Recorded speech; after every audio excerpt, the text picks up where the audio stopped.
ఇక కర్కాటక రాశి వారి యొక్క ఫలితాలు.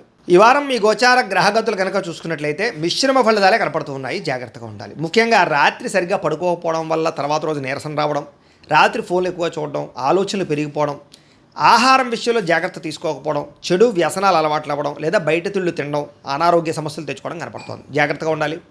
అలాగే చెడు నిర్ణయాల వల్ల మీ గౌరవ మర్యాదలు తగ్గుతుంటాయి కాబట్టి మంచి నిర్ణయాలు తీసుకోండి. తప్పుడు ప్రదేశాలు ఇన్వెస్ట్మెంట్ చేయడం, జోద ప్రక్రియలకి దూరంగా ఉండాలి. షేర్లు ట్రేడింగ్లో డబ్బులు పెట్టేటప్పుడు జాగ్రత్త తీసుకోండి. ఒకసారి జాతక పరిశీలన చేయించుకోండి. ముఖ్యమైనటువంటి పనులు మర్చిపోవడం కానీ, ముఖ్యమైన పనులు వాయిదా వేయడం కానీ, వీటి వల్ల ఇబ్బందులు బాగా కనపడుతున్నాయి. అలాగే అనవసరమైన నిర్ణయాలు తీసుకుంటారు ఈ వారం అంతా కూడా. తొందరపాటు నిర్ణయాల వల్ల తప్పులు చేసే పరిస్థితులు, ధన నష్టం కూడా కనపడుతుంది. కాబట్టి ఏదైనా నిర్ణయాలు తీసుకునేటప్పుడు 1కి 10 సార్లు ఆలోచించుకోండి. అనవసరమైన పనులు చేయడం వల్ల టైం వేస్ట్ అవుతుంది. జాగ్రత్త. కొంతమంది మీతో మంచిగా మాట్లాడి మీ రహస్యాలు తెలుసుకుని మిమ్మల్ని ఇబ్బంది పెట్టే వాళ్ళు ఉంటుంటారు. ఇంకా జాగ్రత్తగా ఉండాలి. పెద్దవారి మనసు గాయపరిచే అవకాశం కనపడుతుంది. అలాగే యజమాని అనుమతి లేకుండా, అంటే ఇంట్లో పెద్దవాళ్ళ అనుమతి లేకుండా మీరు తీసుకునే నిర్ణయాలు మిమ్మల్ని తర్వాత ఇబ్బంది పెడతాయి. జాగ్రత్తగా ఉండండి. ప్రతిభకు తగ్గ గుర్తింపు అయితే కనపడటం లేదు. అలాగే పెట్టుబడులు తగ్గ లాభాలు కూడా ఈ వారం పెద్దగా కనపడటం లేదు. వ్యాపారస్తులకి క్రయ విక్రయాల్లో ఎక్కువ నష్టాలు కనపడుతున్నాయి. ముఖ్యంగా అప్పులు ఇవ్వడం కానీ, అప్పులు తీసుకోవడం కానీ వీటి వల్ల నష్టాలు కనపడుతూ ఉన్నాయి.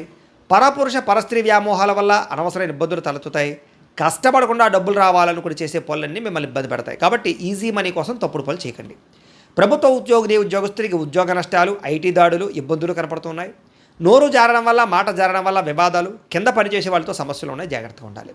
అనవసరమైన కోరికలు తగ్గించుకోవాలి. కామ కోరికలు, శారీరక కోరికలు పెరిగిపోయి ఎవరు పడితే వాళ్ళతో సంపర్కాలు మంచిది కాదు. ఈ వారం చిన్న అనారోగ్య సమస్యలు వేధించడం కానీ, డబ్బు విపరీతంగా ఖర్చు అవ్వడం కానీ, పెట్టుబడుల తగ్గ లాభాలు లేకపోవడం కానీ, ఇతర దేశాల నుండి భారతీయులకి ఉద్యోగ నష్టాలు, సమస్యలు ఎదుర్కోవడం కానీ జరిగే అవకాశాలు ఉన్నాయి.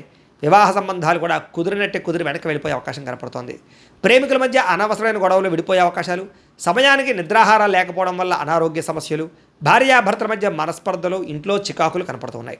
మద్యపాన వ్యసన పనులకి, రాత్రి సమయంలో డ్రైవింగ్ చేయడం వల్ల ప్రమాదాలు, అలాగే ధూమపాన వ్యసన పనులకి శస్త్రచికిత్స అవకాశాలు కూడా ఉన్నాయి. జాగ్రత్తగా ఉండాలి.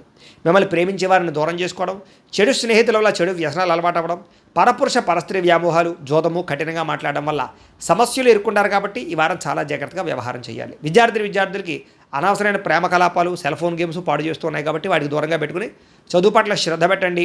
ఏకాగ్రతగా చదువుకోండి. ఈ వారం బాగుంటుంది. ఇంకా ఉద్యోగస్తులకి అధికారిక ఒత్తిడి బాగా కనపడుతుంది. ఉద్యోగంలో టెన్షన్లు, ఉద్యోగ నష్టాలు, ఉద్యోగ గండాలు ఉన్నాయి. ఇతర దేశాల్లో ఉద్యోగాలు చేసేవారు ఉద్యోగ ప్రమాదాలు ఉన్నాయి. జాగ్రత్త.